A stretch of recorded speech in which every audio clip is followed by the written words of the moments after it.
Bismillahirrahmanirrahim. Assalamualaikum warahmatullahi wabarakatuh. Selamat pagi yang terhormat Ibu Indah Nur Maharani MPD, selaku dosen pengampu mata kuliah pendalaman bahasa Indonesia dan teman-teman yang saya banggakan. Pada kesempatan kali ini, kami kelompok 7 yang beranggotakan saya sendiri, Siti Aisyah, dan rekan saya, Nur Andiani, Esther Maireta, dan alakannya akan memaparkan artikel kami yang berjudul Dampak Paparan konten YouTube dan TikTok terhadap perkembangan bahasa Indonesia anak sekolah dasar, Systematic Literature Review. Sebelumnya di sini ada latar belakang, yang melatar belakangi penelitian kami.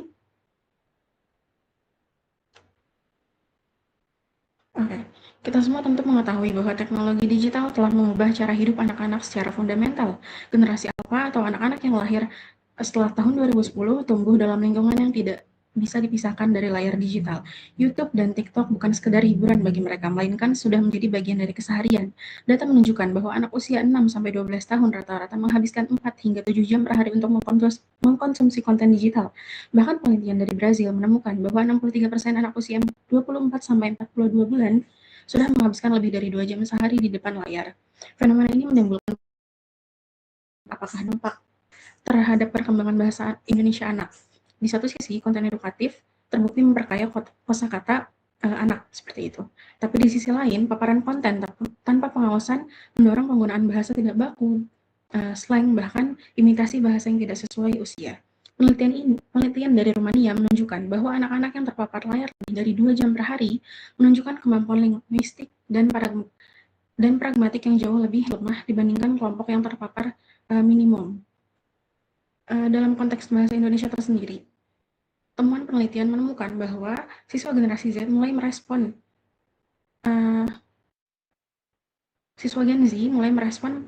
pertanyaan guru menggunakan bahasa informal, slang, bahkan gaya bahasa campuran. Ini sebuah cerminan nyata dari paparan media sosial yang intens. Artinya, masalah ini bukan hanya sekedar teoritis, tapi juga sudah menjadi keseharian atau realita di ruang kelas kita. Sayangnya, penelitian-penelitian sebelumnya masih bersifat terpisah dan belum mensintesiskan secara sintesis hal-hal yang saya sebutkan tadi. Itulah mengapa penelitian kami hadir. Berikutnya ada rumusan masalah dan latar belakang dari penelitian kami. Yang pertama ada rumusan masalah berdasarkan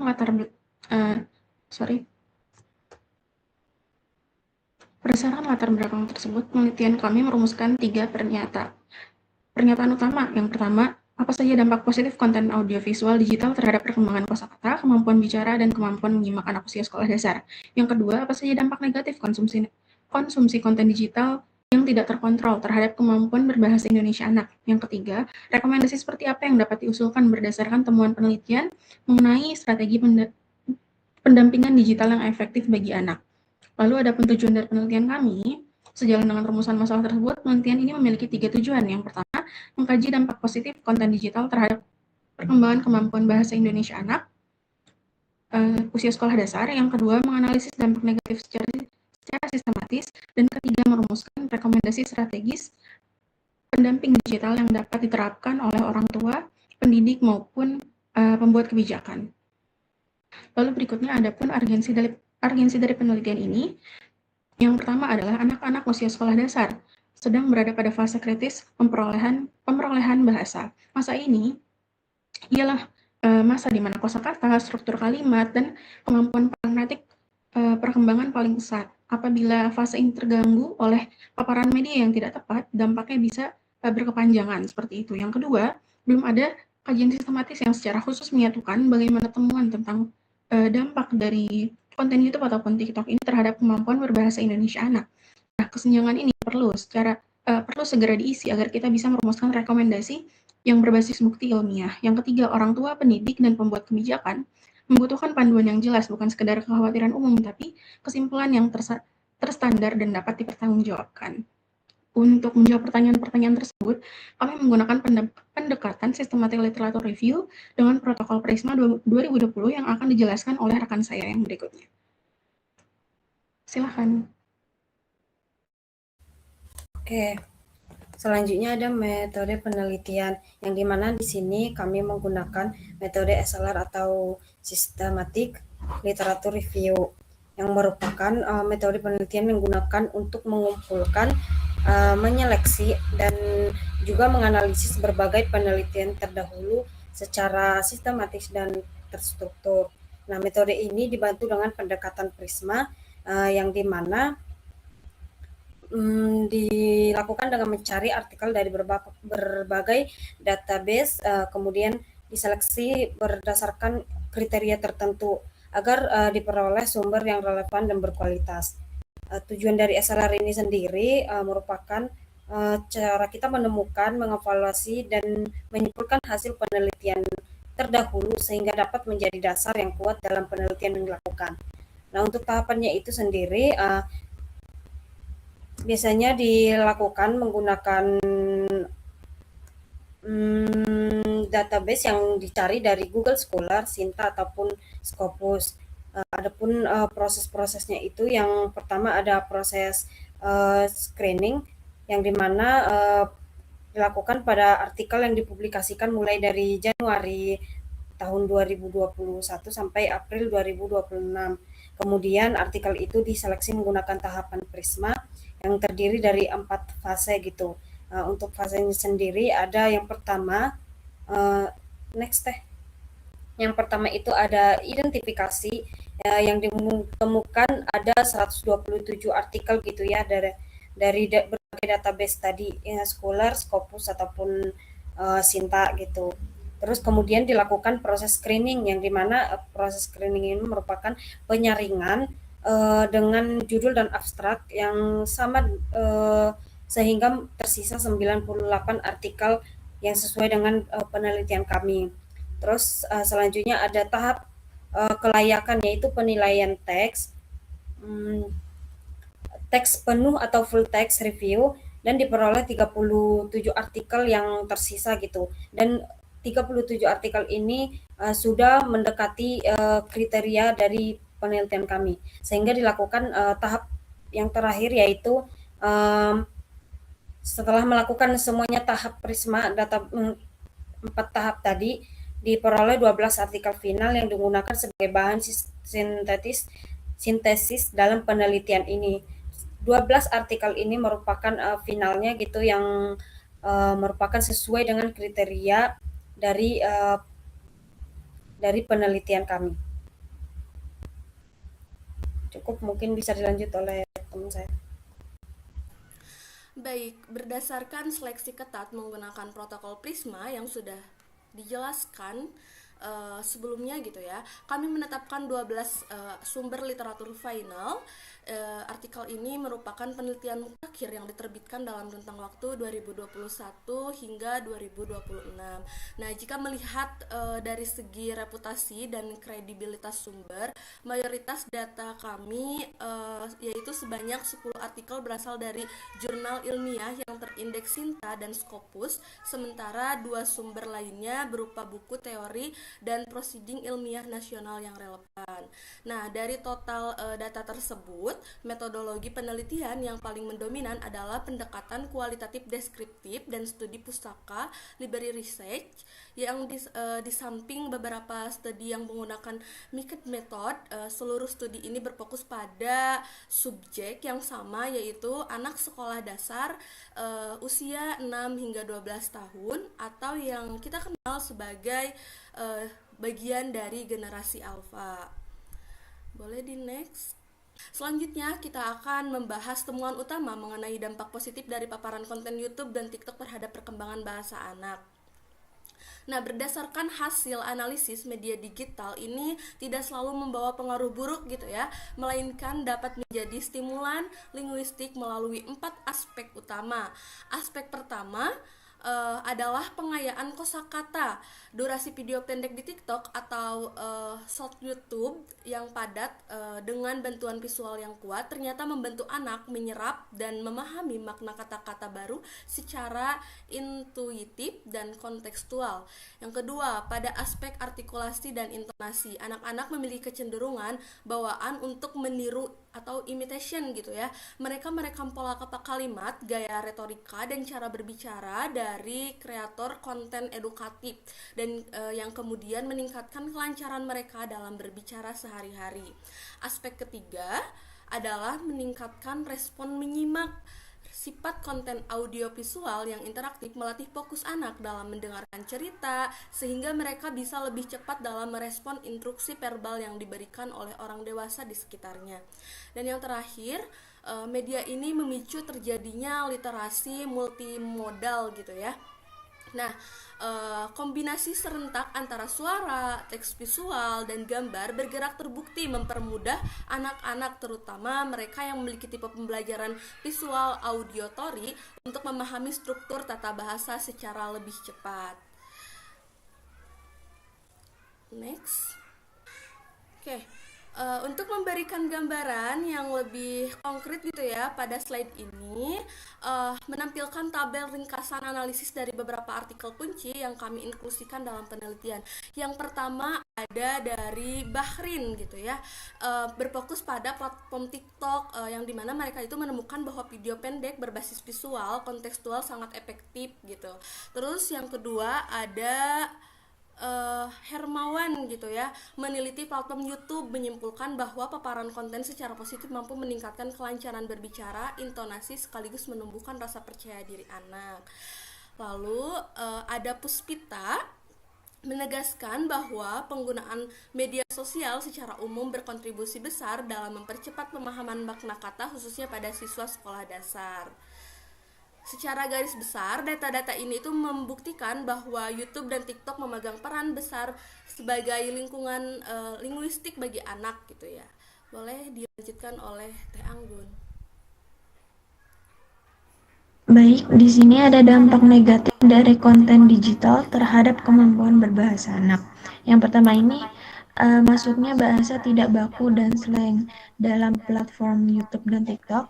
Banyak menggunakan bahasa tidak baku, slang, bahasa daerah, dan gaya bahasa campuran dalam komunikasi sehari-hari yang membuat anak-anak sulit membedakan penggunaan bahasa formal dan informal. Lalu yang kedua ada imitasi bahasa negatif. Anak itu cenderung meniru gaya bahasa kreator, konten kreator yang mereka sukai.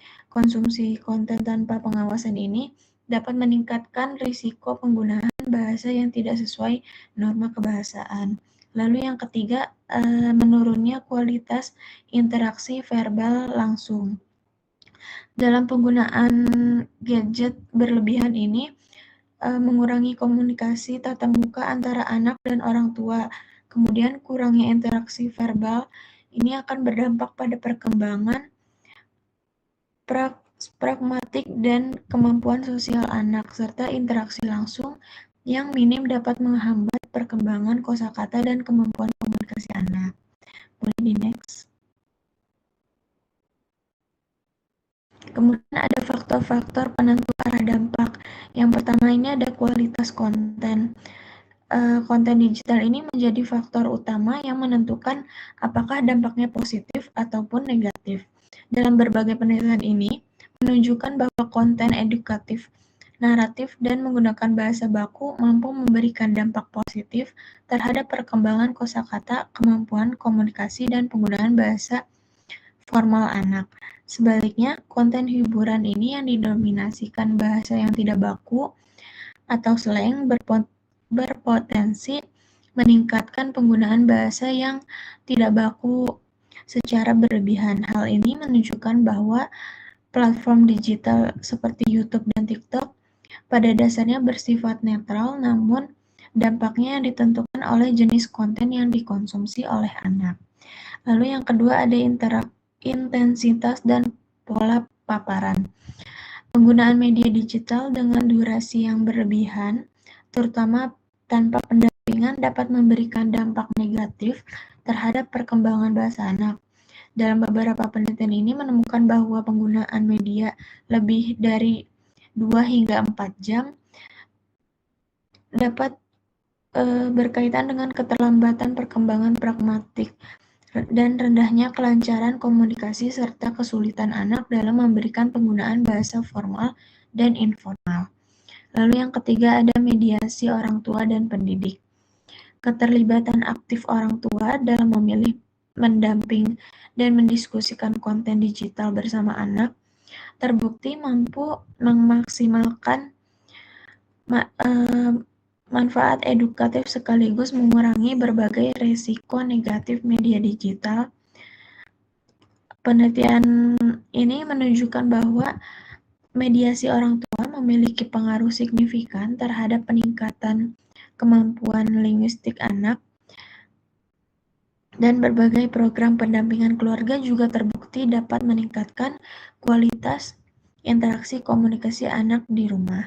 Oleh karena itu, penggunaan media digital pada anak perlu diarahkan secara bijak melalui pemilihan konten yang berkualitas, lalu pembatasan durasi penggunaan, serta pendampingan aktif orang tua dan pendidik.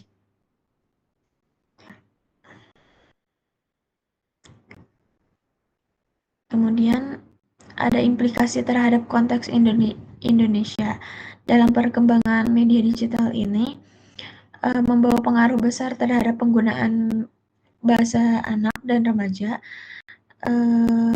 Dalam kondisi ini menunjukkan bahwa risiko menurunnya kemampuan berbahasa Indonesia formal bukan hanya sekedar kekhawatiran teoritis, tetapi sudah menjadi fenomena nyata dan terdokumentasi dalam berbagai penelitian. Maka dari itu, dalam konteks Indonesia diperlukan penguatan literasi digital, pendampingan orang tua dan guru, serta pemanfaatan konten edukatif agar media digital ini dapat mendukung perkembangan bahasa kognitif anak secara optimal. Lalu di sini ada simpulan dan saran yang yaitu sistematik literatur review dengan protokol PRISMA ini menunjukkan bahwa konten digital memiliki dampak ganda terhadap kemampuan berbahasa Indonesia anak sekolah dasar. Dalam konten edukatif yang ini dapat memperkaya kosakata, meningkatkan kemampuan berbicara, dan mengembangkan literasi audiovisual anak. Kemudian untuk konten hiburan yang dikonsumsi tanpa pendampingan dapat berpotensi meningkatkan penggunaan bahasa tidak baku, melemahkan kemampuan pragmatik, serta mengurangi kualitas interaksi verbal langsung. Dan temuan ini diperkuat oleh berbagai studi internasional dan nasional yang menunjukkan bahwa paparan media digital secara berlebihan memberikan dampak negatif terhadap perkembangan bahasa anak. Kemudian di sisi lain dengan konten yang edukatif ini dapat menjadikan faktor protektif yang membantu perkembangan kemampuan bahasa anak. Dalam kajian ini juga mengidentifikasi 3 faktor utama yang menentukan arah dampak media digital yang seperti tadi disebutkan. Ada kualitas konten yang dikonsumsi, kemudian intensitas penggunaan media, serta keterlibatan orang tua dan pendidik sebagai mediator digital. Namun, penelitian ini masih memiliki keterbatasan karena sebagian besar studi menggunakan pendekatan kualitatif dan jumlah penelitian internasional yang diinklusi masih terbatas. Saran dari penelitian yang setelah kami buat yaitu berdasarkan hasil penelitian, orang tua disarankan lebih aktif dalam memilih serta mendampingi anak saat menggunakan media digital. Pendidik juga perlu mengintegrasikan literasi digital dalam pembelajaran bahasa Indonesia agar anak mampu menggunakan media secara bijak dan kritis. Selain itu juga pemerintah perlu mengembangkan regulasi konten yang mendukung perlindungan dan perkembangan bahasa kemampuan kognitif anak. Untuk penelitian selanjutnya diperlukan penggunaan desain penelitian eksperimental atau longitudinal agar dapat mengukur besaran pengaruh media digital serta mengetahui dampak jangka panjang konsumsi konten digital terhadap kemampuan berbahasa Indonesia anak. Kurang lebihnya seperti itu. Baik, mungkin sekian dari kelompok 7. Kurang lebihnya mohon maaf. Wassalamualaikum warahmatullahi wabarakatuh.